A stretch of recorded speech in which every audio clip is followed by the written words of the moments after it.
Jadi kalau begitu yang perlu diwaspadai itu nafs atau hawa. Jadi nafs itu tidak selalu negatif. Sedari kecil saya sering mendengar ustadz berceramah, kamu kalau punya ide yang baik, gagasan-gagasan yang baik, jangan hanya menyuruh orang lain, tetapi ibda binafsik. Ibda artinya mulailah, bi dengan, ka engkau atau kamu, mulailah dengan nafsmu. Apakah bisa kita terjemahkan mulailah dengan hasrat jahatmu, mulailah dengan gejolak-gejolak kebinatanganmu? Tidak bisa, karena memang dalam bahasa Arab nafs artinya diri. Begitu juga ayat terakhir surat Al-Baqarah yang banyak kita hafal, la yukallifullahu nafsan, Allah tidak akan memberikan beban kepada nafs, kepada suatu diri atau kepada seseorang. Itu surat Al-Hasyr, ya ayyuhalladzina amanu taqullah, takwalah kepada Allah, wal tanzur nafsun, hendaknya setiap nafs, hendaknya setiap diri, hendaknya setiap orang, hendaknya setiap individu mengamati, mencermati apa yang telah terjadi untuk hari esoknya. Khalaqakum, dia telah mencipta kamu, min, dari, nafs wahidah, mencipta kamu dari nafs, dari diri, dari orang, dari pribadi. Oleh sebab itu jangan heran banyak teman-teman kita yang keturunan Arab suka ngomong begini, yuk kita makan bareng di restoran tapi bayarnya nafsi-nafsi. Jadi apa arti nafsi-nafsi? Sendiri-sendiri, seorang-seorang, itulah makna nafs, ya. Begitu juga di ayat-ayat lain, saya tidak perlu merinci terlalu banyak. Jadi jelas nafs dalam bahasa Arab itu artinya diri, pribadi, self, the ego, the self, individu. Karena itu ilmu tentang pribadi, ilmu tentang individu, psikologi, psikologi, bahasa Arabnya adalah ilmu nafs, ilmu tentang nafs, tentang diri, tentang individuality. Itu satu diri, satu orang, satu pribadi, nafs. Dua diri, dua orang, nafsani. Kalau orangnya lebih dari dua dianggap banyak. Orang banyak itu anfus. Orangnya banyak pada mati, mampus. Nah, itulah pengertian nafs. Jadi diri, nafs. Lalu yang di Indonesia sering disebut nafsu dalam arti gejolak-gejolak biologis kebinatangan, dorongan makan minum, hasrat, libido atau seks, itu sebenarnya apa dalam bahasa Arab? Itu lebih disebut dengan istilah hawa. Ada kamus yang terkenal, Lisanul Arab, sebenarnya lebih merupakan ensiklopedi, ya. Dia ulama kita itu zaman dulu memang tekun-tekun itu. Setiap istilah dalam bahasa Arab itu ditelusuri asal katanya, banyak digunakan di daerah mana, di daerah sini bermakna ini, di daerah selatan bermakna ini, itu, ya.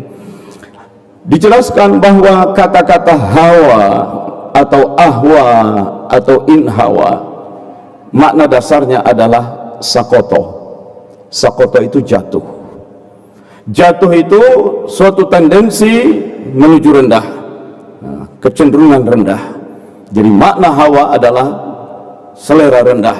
Makna hawa adalah basic instinct, naluri-naluri dasar. Itu makna hawa. Itu hawa dapat merusak diri atau kepribadian, maka di Indonesia lalu digabung jadi hawa nafsu. Tapi percayalah, di dalam bahasa Arab tidak ada istilah hawa nafsu. Hawa ya hawa, nafs dan nafs tidak pernah diidofahkan, dikaitkan satu sama lain. Nah, kita tengok dulu dalam surat An-Najm, wan najmi idza hawa, demi bintang di saat sudah hawa. Pukul 10 malam, itu bintang terang. Seperti kemarin sore, itu bintang persis di ujung hilal. Tengah malam bintang itu naik, menjelang subuh dia turun ke ufuk barat, turun lungsur hawa. Wan najmi idza hawa, demi bintang ketika sudah mulai turun ke ufuk barat, maksudnya waktu sahur menjelang subuh. Itu makna hawa.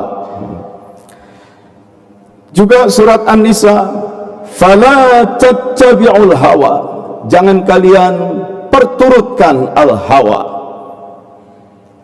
Tidak ada ayat berbunyi fala tattabi'un nafsa, jangan kamu ikuti nafsu. Bukan nafs yang punya potensi berbahaya kalau diikuti, hawa.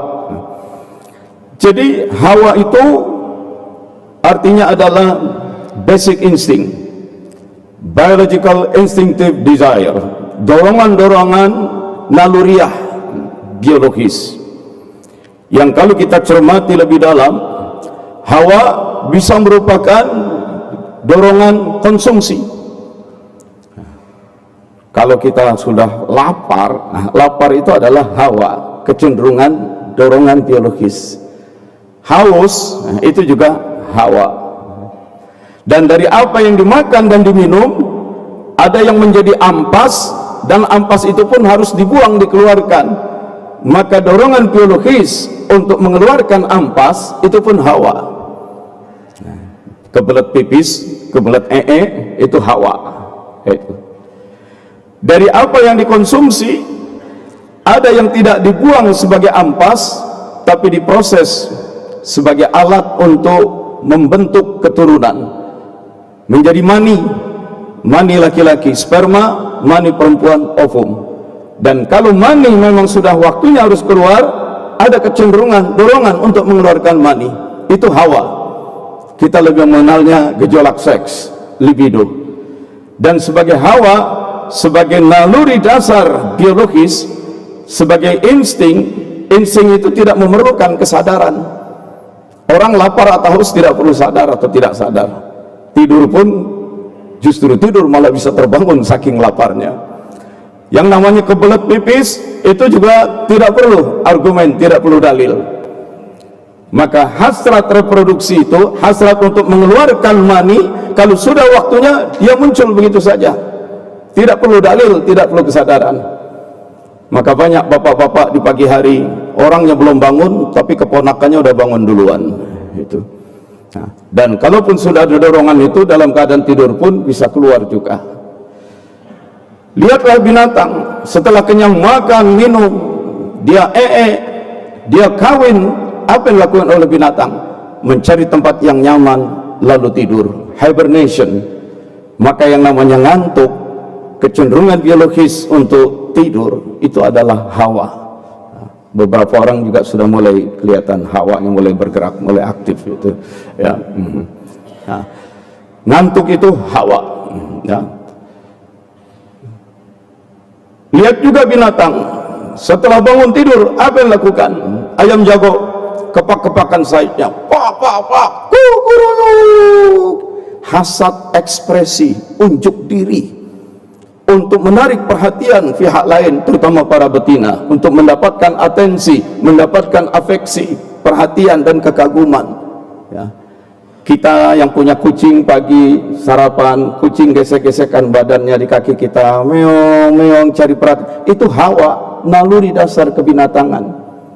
Mahasiswa tengah hari pulang kuliah pakai ransel, backpack, jalan panas, terbungkuk-bungkuk, berpapasan dengan mahasiswi, maka dia pun jalannya dibikin tegak. Itu hawa, ekspresi, unjuk diri itu. Nah, di depan Ka'bah, cetret, status update, alhamdulillah Ka'bah lagi sepi, enak tawaf Ka'bah sepi. Itu hawa, lagi mempertontonkan ekspresi, hai dunia ketahuilah aku lagi tawaf nih. Jadi yang namanya selfie itu hawa, hasrat ingin diketahui, hasrat ingin dilihat, hasrat ingin dikagumi. Hawa di sini bahasa Arabnya ria, begitu. Itu hati-hati, jangan sering status update, jangan sering selfie. Itu salah satu bentuk ria sebenarnya. Itu. Kemudian kenapa burung elang bikin sarang di tempat yang tinggi-tinggi? Untuk proteksi supaya ular predator tidak memakan anaknya. Itu naluri untuk proteksi. Harimau dekati pohon, angkat kaki kanannya sebelah, kencing, ceret dikit, pergi ke pohon lain, ceret dikit. Itu bukan kencing, dia sedang memberikan tanda batas wilayah kekuasaannya. Kalau harimau lain masuk ke wilayah itu, mencium aroma kencing yang bukan dia punya, dia harus siap-siap, itu akan dihadang.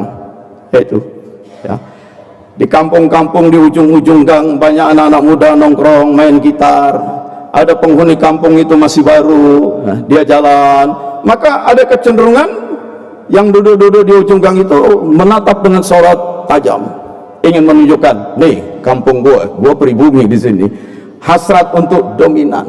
Itu jalan dengan istri bersebelahan, ada serombongan laki-laki dari depan, kita tuntut tangannya, kita geser dia ke belakang. Itu naluri untuk melindungi hawa. Nggak punya duit tinggal di kampung, sudah punya duit banyak maunya tinggal di real estate yang seluruh pengamanan pagarnya bagus. Cari yang sistem cul-de-sac, masuk komplek mawar, pintu gerbang tamu taruh KTP, mawar 1, mawar 2, mawar 3, putar-putar, keluar pun harus dari pintu gerbang yang sama, tidak bisa lewat pintu lain. Wah, itu kan keamanan udah 2 lapis itu, keliling komplek. Sampai di depan rumahnya, pagarnya pun tinggi-tinggi, pintunya selalu digembok. Masuk kita ke halamannya, pintu rumahnya jati yang tebal, kita lihat jendela dan semua lubang angin dipasangi teralis. Kenapa dia membuat benteng berlapis? Naluri untuk melindungi. Inilah hawa. Jadi apakah hawa itu buruk? Tidak juga. Hasrat kencing, hasrat seks, naluri untuk melindungi anak keturunan, sebenarnya hawa pun tidak buruk. Hawa itu netral-netral saja. Kalaulah hawa buruk, kenapa Allah menjadikan hawa? Hawa itu harus ada sebagai suatu mechanism of survival, mekanisme menjaga kelangsungan hidup, dan tidak boleh dirusak. Ketika hawa dirusak, maka mekanisme survival itu menjadi rusak juga. Misalnya orang-orang yang malam di diskotik, dia minum ekstasi, maka mekanisme terganggu, dia menjadi sangat sensitif dalam keriangan. Selama musik berdentam, ngebeat terus, dia pun joget terus sampai pagi, sampai subuh, sampai siang, sampai maghrib. Habis maghrib jatuh dan mati. Begitu diperiksa mati bukan karena ekstasi, karena dehidrasi. Rupanya dengan ekstasinya itu dia sudah tidak kepingin lagi makan dan minum, dia terus saja bersenang-senang. Lagi-lagi hawa tidak boleh dirusak. Tetapi juga seperti ayat tadi, hawa tidak boleh diperturutkan oleh nafs. Hawa tidak boleh dihancurkan, tapi juga hawa tidak boleh diperturutkan. Fala wala tuti man aghfalna qalbahu an zikrina. Jangan kamu taati orang yang lalai kolbunya dari zikir kepada kami. Wattaba'a hawahu, maka dia akan ittaba'a, memperturutkan hawanya. Hawa harus dijaga, tapi tidak boleh diperturutkan, tidak boleh serba diikuti, harus dalam kendali. Ini juga wala tattabi'il hawa. Tidak ada ayat berbunyi wala tattabi'in nafsa, jangan ngikuti nafsu. Itu. Dan ini ayat yang saya perhatikan banyak ustadz penceramah pun keliru menjabarkannya. Wa amman, dan adapun orang yang khafa, takut, maqama rabbihi, takut terhadap maqam, terhadap kedudukan mulia, kedudukan agung Tuhannya, merasa dirinya kecil di hadapan Allah. Wa nahan nafsa, lalu dia naha. Naha itu mencegah. Bahasa Indianya apa itu? Nahi, ya. Arab bilang nahi mungkar, India bilang nahi mungkar, ya. Wa nahan nafsa, naha mencegah nafs, diri, mencegah diri, menahan diri, dari anil hawa, mencegah diri dari hawa, menjaga diri dari hawa. Jadi kalau begitu yang perlu diwaspadai itu nafs atau hawa? Hawa itu terdakwa.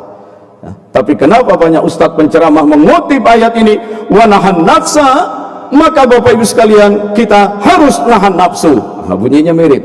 Kita harus nahan nafsu, jangan ikuti nafsu. Nafsu itu sumber kejahatan, nafsu itu sumber celaka. Tekan nafsu kita. Kok jadi nafsu yang berbahaya? Bukan, yang punya potensi menimbulkan kerusakan kalau ngikutin hawa, bukan nafs. Itu. Ini. Oh, jadi salah Pak itu Ustadz. Ya salah. Kok Ustadz bisa salah? Ya nggak apa-apa lah, Ustadz juga manusia kan. Itu ya.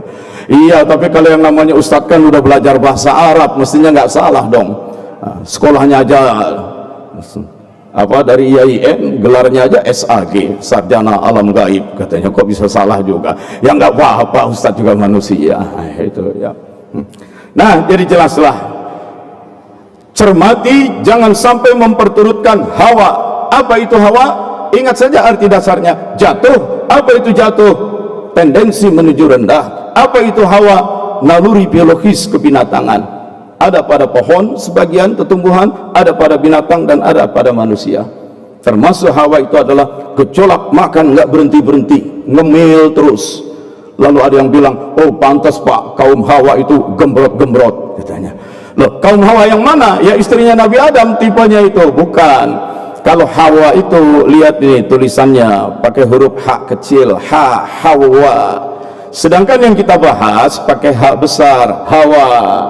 Nah, makanya ngaji yang benar supaya makhrajnya bisa tepat ya. Beda hawa dengan hawa, beda.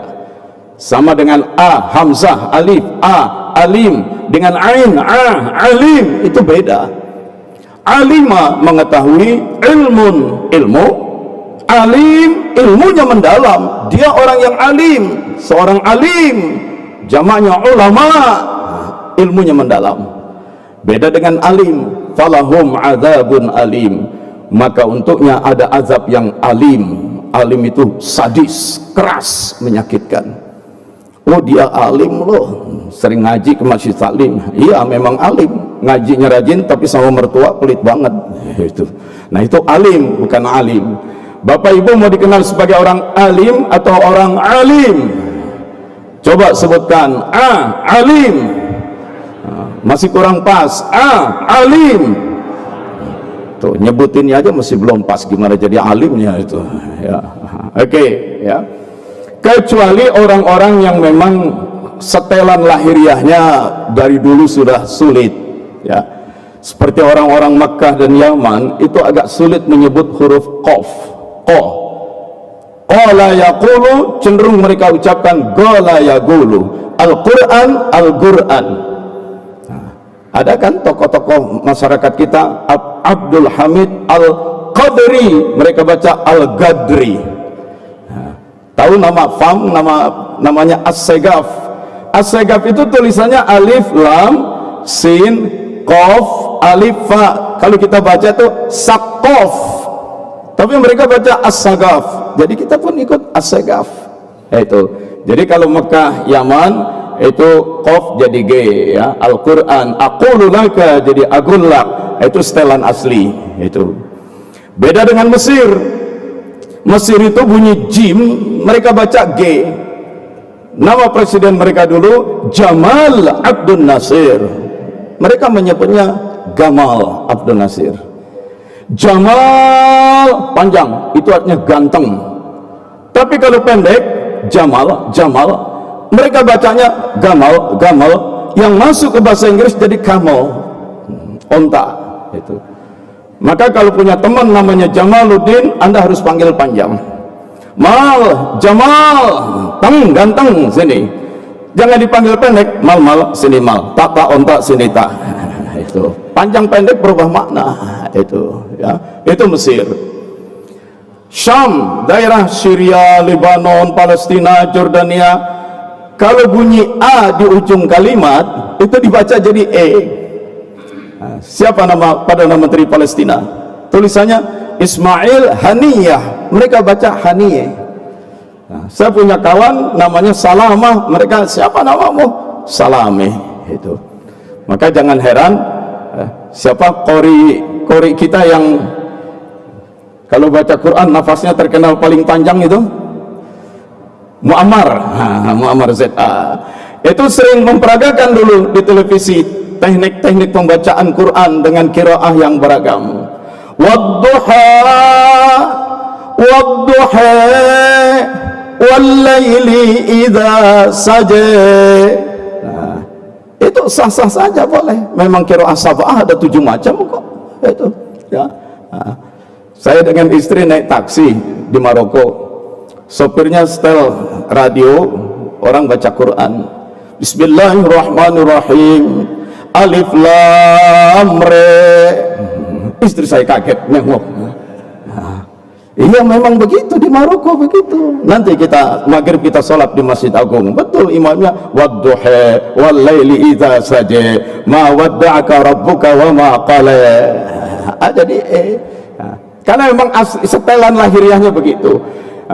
Karena itu di Indonesia pun ada yang sulit. Alhamdulillahirabbil alamin jadi alhamdulillahirabbil alamin. Itu.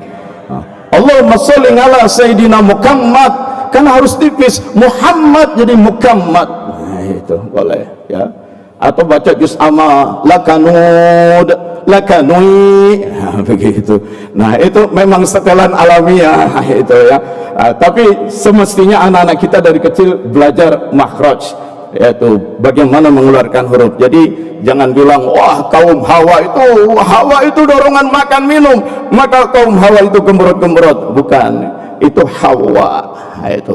Nah, ini untuk memperluas hasanah ya. Baik. Kalau diri artinya nafs, nah, diri artinya nafs. Yang mana nafsmu, yang mana dirimu? Orang sering berkata, ini diriku. Wah itu udah ada bung. Ayolah dari kepala sampai kaki. Jadi mereka mengartikan nafs itu semata-mata tubuh fisik, tubuh biologis. Ketika orang menganggap dirinya, nafsnya, tubuh, jadi orang sejak tubuh ini terlahir, berarti tanpa sadar dia sudah terkungkung dalam alam pikiran yang materialistik. Bagi orang yang materialistik, sesuatu baru dikatakan ada kalau dia berwujud sebagai benda materi. Sampai dia memahami dirinya adalah semata-mata tubuh fisik. Itu. Karena itu orang yang materialistik tidak aware, tidak sadar tentang adanya ruh atau jiwa. Itu terabaikan. Dan wajar kalau orang macam ini, kata Nabi, menderita al-wahan, hubbud dunya wa karahiyatul maut. Sangat takut, sangat cinta dunia, sangat takut dengan kematian. Islam berbeda. Di dalam surat Al-Insan ayat 1 Allah mengingatkan, hal ata 'alal insan hinum minad dahr lam yakun syai'an madhkura. Bukankah telah datang atas insan suatu masa dari waktu dulu yang pada masa dulu itu insan belum menjadi sesuatu yang belum menjadi sesuatu yang dapat disebut, belum menjadi sesuatu yang bisa dikenal. Insan sudah ada sejak dulu, sedangkan tubuh terbentuk setelah ibu hamil.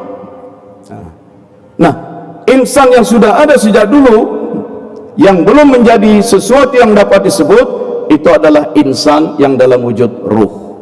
Jadi ketika Allah mencipta individu yang pertama dicipta adalah individu yang spiritual. Nafs itu diri manusia, diri yang rohaniah. Bahkan sebagian ulama-ulama mutakallimin dan ulama sufi katakan ruh yang pertama dicipta adalah ruh Muhammad sallallahu alaihi wasallam. Lalu dari situ dicipta ruh-ruh lain, dicipta ruh-ruh lain, dicipta ruh-ruh lain ya. Ustaz Ar-Razi Hasib pernah membahas juga ini bahwa ruh itu pun memiliki nasab, memiliki keturunan. Nah, semua arwah manusia-manusia yang rohaniah, yang spiritual itu dicipta di alam lahut. Nanti Allah cipta alam jabarut, alam malakut, alam mulki. Mana alam mulki? Ya alam fisik. Yang kita lihat ada gunung, ada awan, bintang-bintang. Itu alam mulki, alam fisik. yang di antara alam fisik itu ada bumi. Dan setelah dicipta bumi, lalu Allah kumpulkan para malaikat dan berkata, inni ja'ilun fil ardi khalifah, aku akan menjadikan di bumi itu ada khalifah. Tetapi di surat Al-An'am ayat 195, khalifah artinya penguasa. Istilah khalifah kalau dikaitkan dengan subjek atau individu yang lebih tinggi, lebih mulia, khalifah itu artinya wakil, mandataris, pelanjut, penerus. Abu Bakar As-Siddiq khalifatul Rasul, khalifah Rasul, pelanjut Rasul, pengganti Rasul, penerus Rasul.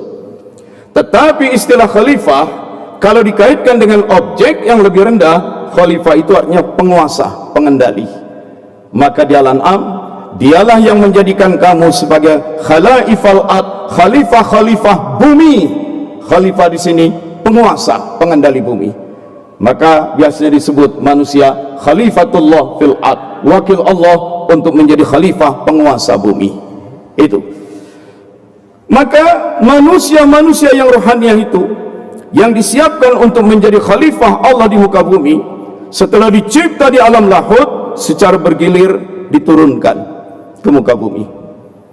Tapi bayangkan kalau kita semua turun sebagai makhluk rohaniah saja, individu-individu spiritual saja, gentayangan berupa ruh saja, bagaimana kita menjalankan tugas sebagai pemimpin bumi? Sulit.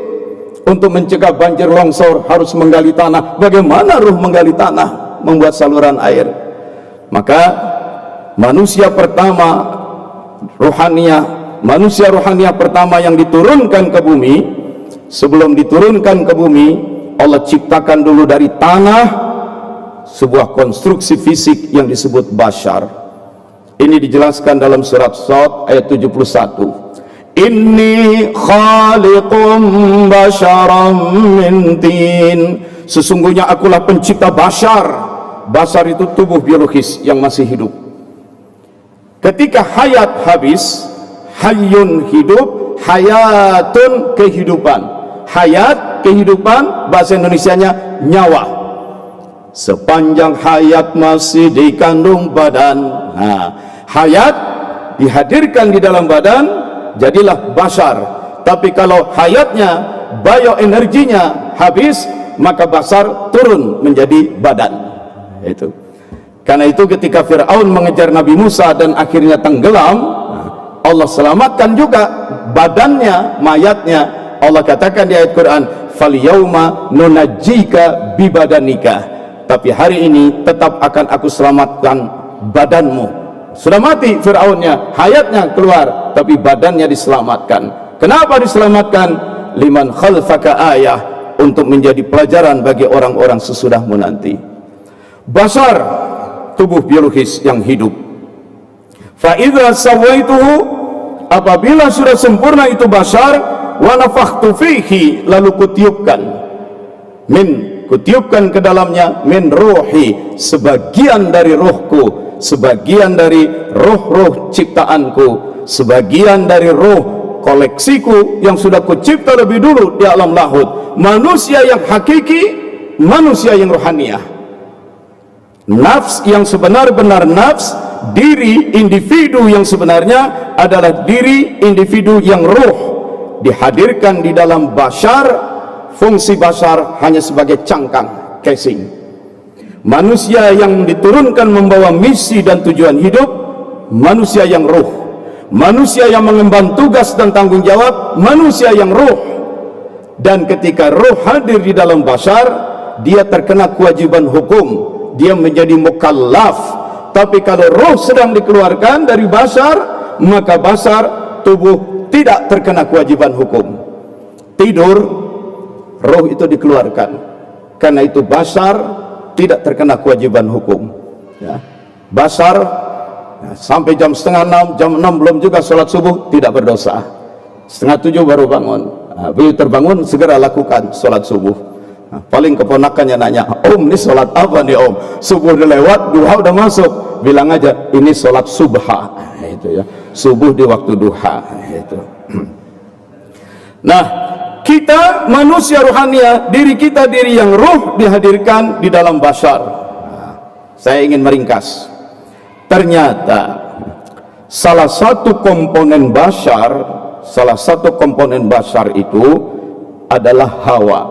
Di dalam bashar ada dorongan-dorongan biologis yang naluriah, dan roh spiritualitas kita hadir di dalam bashar. Terjadilah kompetisi antara roh dengan hawa. Di dalam roh, di dalam jiwa ada perasaan, ada kecerdasan, di dalam roh ada iman, di dalam roh, di dalam jiwa ada moralitas, ada semangat kemauan. Tetapi keinginan-keinginan rohania, idealisme moralitas di dalam roh, dia bersaing dengan hawa, dorongan-dorongan biologis. Nah, ini sudah menjelang ujungnya. Bisa jadi ada orang yang tak pandai memelihara dirinya yang hakiki, roh. Karena tidak pandai dia menjaga dirinya mengalami pelemahan. Dirinya melemah, dirinya kotor, penuh dengan dendam, marah, kecewa. Ketika potensi-potensi rohaniahnya melemah, maka dia akan didominasi oleh hawa, dorongan-dorongan biologis. Di dalam rohnya ada kecerdasan, tapi kecerdasan yang dikuasai oleh hawa. Di dalam rohnya ada moralitas, tetapi moralitas yang melemah terkuasai oleh hawa. Itu ketika dia tak pandai memelihara, merawat roh, merawat dirinya, potensi-potensi dirinya melemah, dia didominasi oleh hawa, dia semakin payah. Karena dengan itu pula dengan mudah dia diintervensi oleh yang satu ini. Kira-kira gambar apa ini yang terakhir muncul? Gambar apa, Pak? Beberapa orang bilang setan, iblis. Dari sekian puluh, sekian ratus orang saya tanya, cuma 4-5 orang yang bilang setan, iblis. Kok cuma 4 itu yang tahu? Ya karena 4 orang itu temannya gitu. Oh iya Pak, saya kenal karena itu musuh saya. Sebagai musuh tentu saya kenali dong, ya, supaya nggak ngantuk ya. Akibatnya nafs, ego, diri, dia dikuasai oleh hawa, dia diintervensi oleh iblis. Nafs itu menjadi nafsul ammarah. Ammarah masuk ke bahasa Indonesia jadi amarah. Amarah diartikan marah-marah yang sangat marah, yang gila-gilaan. No, bukan itu. Ammarah berasal dari kata amaro ya'muru. Amaro itu memerintah, mendorong. Ammarah memerintah-rintah, mendorong-dorong, kejar, rebut, miliki, kuasai, ambil alih, taklukkan. Dan dorongan dari hawa, dorongan dari iblis begitu kuat sehingga nafs tidak berdaya. Nafs ammarah, nafs yang mendorong-dorong individu yang serba ingin ini, ingin itu, kepengen begini, kepengen begitu. Gaya hidupnya pun 3H: halal, haram, hantam. Ini nafs ammarah. Jadi nafs ammarah itu bukan marah-marah. Karena bisa saja orang menjadi nafs ammarah tapi dia tetap menggunakan potensi kerohaniannya, menggunakan kesantunan dan kecerdasannya. Itu contoh. Barangkali kita semua pernah menerima SMS. Anda terpilih menerima hadiah dari bank anu sekian ratus juta. Untuk lebih jelas hubungi nomor sekian. Pernah ya? Saya kalau lagi punya waktu saya ladeni juga, saya telepon juga, telepon. Halo, selamat siang. Ada yang bisa dibantu? Suaranya elegan, karismatik. Saya dapat SMS begini-begini. Oh begitu. Boleh saya tahu nama Bapak?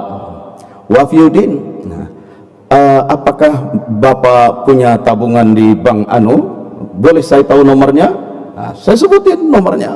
Itu. Sebentar Pak ya, saya periksa dulu. Kedengaran di telepon, kresek. Kayak orang ngebet kertas, padahal kertas aja dibejak-bejak dekat handphone begitu. Oh Pak Wafiuddin, benar Bapak terdaftar menerima undian 100 juta. Tetapi menurut undang-undang negara kita, undian itu ada pajaknya Pak, 30%. Bapak sudah bayar pajaknya? Oh belum, bagaimana? Bapak silakan saja datang ke kantor pelayanan pajak, biasa Bapak membayar pajak. Dia nggak tergesa-gesa itu, silakan. Tapi kalau Bapak mau kami bantu, boleh. Bapak silahkan transfer 30 juta pajaknya itu, nanti hadiahnya kami kirim ke Bapak. Kita transfer, nggak bakalan dia kirim. Itulah nafs ammarah, dan ammarah tidak harus marah-marah. Jadi teknik-teknik penipuan begitu ya, teknik-teknik apa itu, phishing dan segala macam, cerdas, santun, elegan. Karena amarah maknanya bukan marah-marah. Itu amarah itu dorongan-dorongan kebinatangan, karena dikuasai hawa, dikuasai oleh iblis.